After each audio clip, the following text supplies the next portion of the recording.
जीवन में कभी कभी ऐसा समय आता है कि लगता है अब जीवन में कुछ अच्छा नहीं हो सकता। तब घबराना नहीं, क्योंकि कभी कभी गुच्छे की आखिरी चाबी भी ताला खोल सकती है। नमस्कार, मैं हूं कमल श्रीमाली। आप सभी का बहुत बहुत स्वागत आपके अपने चैनल में और हमारे जीवन को सबसे अधिक प्रभावित करने वाले बृहस्पति के कर्क राशि में वक्री काल के विश्लेषण एपिसोड में। यह एपिसोड आपकी राशि, नाम राशि अर्थात मून साइन पर आधारित है। जीवन के महत्वपूर्ण विषयों पर बृहस्पति देव का अधिकार है, जैसे शिक्षा, विवाह, संतान, धर्म, धन, परोपकार। जीवन के इन पक्षों से संतुष्ट व्यक्ति निस्संदेह भाग्यशाली होता है, भाग्यशाली माना जाता है। एक महत्वपूर्ण ग्रंथ के श्लोक में वर्णित है कि ब्रह्मा जी ने कष्ट और दुख के भवसागर को पार करने के लिए बृहस्पति और शुक्र नामक दो चप्पू बनाए और इनकी सहायता से व्यक्ति दोष रूपी समुद्र को पार करके दूसरे किनारे पहुंच सकता है, जहां शुभ कर्म है। अतः सात्विक गुणों के प्रदाता बृहस्पति देव ही हैं। गुरु यानी बृहस्पति पिछले जन्मों के कर्म, धर्म, दर्शन, ज्ञान और संतानों से संबंधित विषयों के संतुलन का रिप्रेजेंटेशन करते हैं, प्रतिनिधित्व करते हैं। यह शिक्षा और ज्ञान के प्रसार से संबंधित है। जिनकी कुंडली में बृहस्पति उच्च राशि के होते हैं, वे मनुष्य जीवन की प्रगति के साथ साथ कुछ मोटे, वसायुक्त अर्थात जिसे ओबेसिटी के मरीज बोलते हैं, वैसे होते चले जाते हैं, किंतु उनका साम्राज्य और समृद्धि बढ़ती चली जाती है। मधुमेह अर्थात डायबिटीज का सीधा संबंध कुंडली में बृहस्पति से माना जाता है। पारंपरिक हिंदू ज्योतिष के अनुसार बृहस्पति की पूजा आराधना पेट को प्रभावित करने वाली बीमारियों से छुटकारा दिला सकती है, राहत दिला सकती है तथा पापों का नाश कर सकती है। कर्क राशि में बृहस्पति उच्च के तो मकर राशि में बृहस्पति नीच राशि के माने जाते हैं। गुरु ग्रह धनु और मीन राशि के स्वामी है। सूर्य, चंद्रमा और मंगल के साथ में इनकी मित्रता है, तो शुक्र और बुध के साथ में ये शत्रुवत संबंध रखते हैं। राहु, केतु और शनि के साथ में इनका संबंध न्यूट्रल है, तटस्थ है। वैदिक ज्योतिष के अनुसार व्यक्ति के जीवन में विभिन्न क्षेत्रों का रिप्रेजेंटेशन, विभिन्न क्षेत्रों का प्रतिनिधित्व 12 भाव करते हैं और ग्रहों की चाल और स्थिति को गोचर के रूप में जाना जाता है। ज्योतिषीय मतानुसार बृहस्पति अपने राशि से 5वें, 7वें और 9वें भाव के समय जिन भावों की ओर दृष्टिपात करते हैं, जिन भावों पर दृष्टिपात करते हैं अर्थात दृष्टि देते हैं, उन पर अमृत तुल्य कृपा प्रदान करते हैं, जिससे आपके जीवन में सुख, समृद्धि और शुभता का आगमन होता है। अब यही देवगुरु बृहस्पति 11 नवंबर 2025 को रात 10:11 पर कर्क राशि में वक्री होंगे और वक्र गति से चलते हुए 5 दिसंबर 2025 को मिथुन राशि में प्रवेश कर जाएंगे और 11 मार्च 2026 को प्रातः 8:58 पर पुनः मिथुन राशि में 120 दिन के बाद में मार्गी होंगे। बृहस्पति आपकी राशि से सप्तम भाव में गोचर वक्री होंगे। बृहस्पति के इस गति परिवर्तन से शिक्षा में उन्नति और संतान से सुख प्राप्त होगा। विद्यार्थी जो नवंबर से 11 मार्च तक परीक्षा देने वाले हैं, उनका कॉन्फिडेंस हाई रहेगा। इस समय आप अपने जीवन साथी के साथ में अच्छा क्वालिटी टाइम बिताएंगे। आपसी संबंधों को मजबूती बनेगी, क्योंकि बृहस्पति द्वादश भी है, इसलिए विवाहित जोड़ों को एक दूसरे को समझने की कोशिश करनी चाहिए, अन्यथा आपके रिश्तों में अनावश्यक बातों को लेकर के, अनावश्यक चीज़ों को लेकर के तनाव बढ़ सकता है। इस गोचर में दुर्घटनाओं से रक्षा होगी और जो एंटी के क्षेत्र में काम करते हैं उन्हें संतुष्टि मिलेगी। तो आइए अब बात करें बृहस्पति के दृष्टि संबंधों की, क्योंकि बृहस्पति को 2 विशेष दृष्टियां प्राप्त है। गोचर में बृहस्पति जिस राशि में होंगे वहां से 5वीं राशि और वहां से 9वीं राशि 2 विशेष दृष्टियां हैं और अपने से 180 डिग्री पर 7वीं दृष्टि हर ग्रह देखता है। तो ऐसी स्थिति में सबसे पहले बात करें बृहस्पति के पंचम दृष्टि की, तो बृहस्पति की पंचम दृष्टि लाभ भाव पर होने से कैरियर और आर्थिक स्थिति में यह गोचर अच्छा रहने वाला है। अपने कैरियर में आपको बहुत ज़्यादा प्रयास करने की जरूरत पड़ेगी और इससे सफलता भी बहुत शानदार मिलेगी।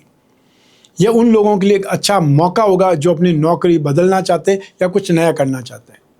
बैंकिंग और फाइनेंशियल सेक्टर से जुड़े लोग अपने कैरियर को आगे बढ़ाने के लिए इन अवसरों का भरपूर लाभ उठाएंगे।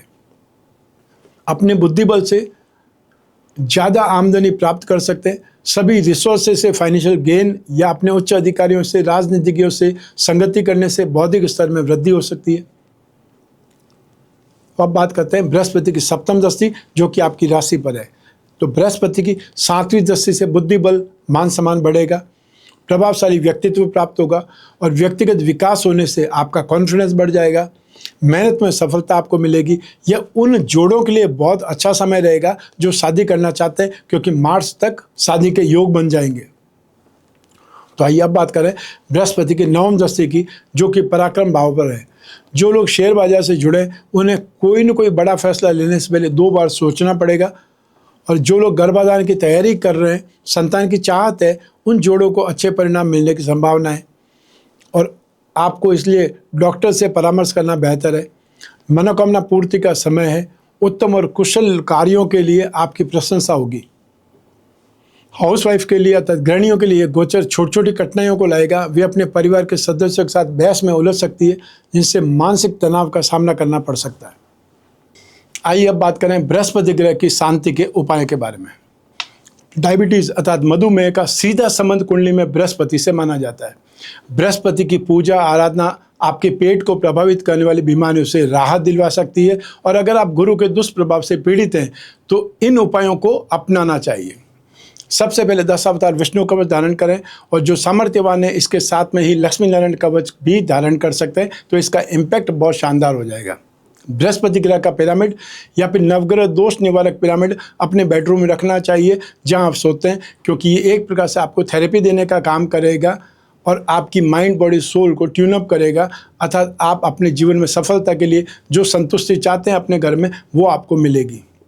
विष्णु प्रतिमा घर की पूजा में स्थापित करते नित्य उस पर अभिषेक करें और अभिषेक करते समय ओम नमो भगवते वासुदेवाय इस मंत्र का मन ही मन उच्चारण करते रहें। गुरुवार के दिन अर्थात थर्सडे के दिन गुड़, केला, चने की दाल, कोई भी पीली वस्तु आप दान कर सकते हैं जो आपकी पॉकेट अलाउ करे, और दान हमेशा जरूरतमंद को किया जाता है। आप खुद पूजा पाठ कर सकते हैं, तो आपको पुरुष सूक्त या विष्णु सहस्त्र नाम का पाठ करना चाहिए और या फिर बृहस्पति के एकाक्षरी बीज मंत्र ओम ब्रह्म बृहस्पते नमः इस मंत्र का जाप करना चाहिए। तो ये था कर्क राशि में बृहस्पति के वक्री काल का एपिसोड। 120 दिन तक बृहस्पति वक्री रहेंगे, उसका इम्पैक्ट आपकी राशि पर क्या पड़ेगा, और ये आपकी जन्म कुंडली में से एक ग्रह चंद्रमा को आधार बना करके मैंने आपको बतलाया है। आप चाहें तो अपनी जन्म कुंडली के संदर्भ में इस गोचर फल को सटीकता से जान सकते हैं, क्योंकि जन्म कुंडली आपकी अपनी है और आपकी अपनी बर्थ डिटेल से ही बन सकती है। लेकिन जब जीवन में समस्याएं ज़्यादा हो, भविष्य में झांकना हो, कोई बहुत बड़ा डिसीजन लेना हो, तो अपनी कुंडली का विश्लेषण करवाना चाहिए। समय समय पर करवाना चाहिए, 1 वर्ष में 1 बार जरूर करवाना चाहिए, जिससे आने वाले समय की झलक आपको मिल जाए। यदि आने वाला समय पॉजिटिव है तो आप दिल खोल करके काम करेंगे, कॉन्फिडेंस के साथ में काम करेंगे और साथ में उसमें इन्वेस्टमेंट भी करेंगे और थोड़ा सी डेयरिंग भी करेंगे या थोड़ी बहुत रिस्क भी लेंगे, तो उसका इम्पैक्ट आपको बहुत ज़्यादा प्रॉफिट के रूप में दिखाई देगा। और यदि आने वाला समय नेगेटिव है तो हम जितना बच सकते हैं, जितना नुकसान से बच सकते हैं, वो अलर्टनेस से आप अपना नुकसान कम कर सकते हैं, वो भी आपकी जीत है। तो अपनी कुंडली विश्लेषण की जिज्ञासा जब भी हो, स्क्रीन पर दिए नंबर पर संपर्क करके अपॉइंटमेंट फिक्स करना है। वो अपॉइंटमेंट चाहे टेलीफोनिक कंसल्टेंसी का हो या वीडियो कॉन्फ्रेंसिंग का हो सकता है। ये आपके ऊपर डिपेंड करता है कि आप कैसे आसानी से बात करना चाहते हैं, कौन सा मोड आपको सफल लगता है या अच्छा लगता है।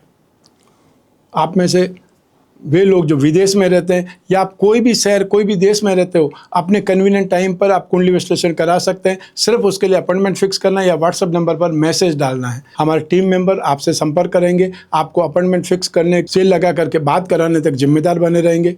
आप जो भी पूछना चाहते हैं उसकी लिस्ट बना लें और आप और मैं ही बात करेंगे, बीच में तीसरा कोई भी नहीं होगा। ऐसी स्थिति में आप जो पूछना चाहते हैं, जो डिस्कस करना चाहते हैं, वो प्रॉब्लम कितनी भी बड़ी हो सकती है, वो प्रॉब्लम कितनी भी पर्सनल हो सकती है, उस पर डिस्कस किया जा सकता है और उस पर ढूंढ करके उपाय निकाले जा सकते हैं। उपाय लिखित में आपको मिलेंगे आपके घर बैठे हुए, अर्थात आपको सिर्फ और सिर्फ अपॉइंटमेंट फिक्स करना है, बातचीत करनी है और उसके बाद में जो भी स्थिति है, जो भी मुझे आपको समझाना है, वो सारे उपाय आपको एक प्रकार से लिखित में मिलेंगे, व्हाट्सएप के माध्यम से या ईमेल के माध्यम से, जो भी संचार माध्यम आपको पसंद हो।